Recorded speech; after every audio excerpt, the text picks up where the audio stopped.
Հայրենիք կուսակցության հետ համագործակցությունը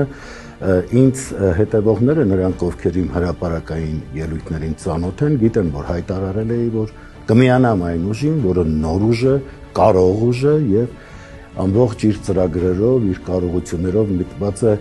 մեր երկիրը հզորացնելու, մեր ժողովրդին բարեկեցիկ կյանքով ապահովելու, ինչը ես տեսա հայրենիք կուսակցությունում եւ այն ծանոթությունը, որ հետագայում ավելի ամրապնդվեց, ոգևորիչ էր նաեւ այն, որ այստեղ կային կուսակցականներ, ովքեր զենք են վերցրել հայրենիքի պաշտպանության համար, ես շատ կարեւորում եմ, որովհետեւ այն հոխորտանքը, որը տարբեր կողմերից լսում եմ, պաշտպանենք հայրենիքը, բայց այդ պաշտպանելու պահը գալիս է, շատերը ստվերվում են, չկան, սրա նրա ուրեմն շրջազգեստի տակ են թաքնվում։ Իսկ հայրենիք կուսակցությունում ճանաչեցի մարդկանց, որոնք նաև հետարքիր դրվագներ պատմեցին այն հատվածների մասին, որտեղ հենց իմ որդին Բաչագանն է կռվել իր ջոկատով, եւ դրանք իսկապես էլ ինձ հետարքիր էին եւ նրանց համարում եմ խիզախ մարդիկներ, հայրենիքին նվիրված մարդիկ եւ նրանց հետ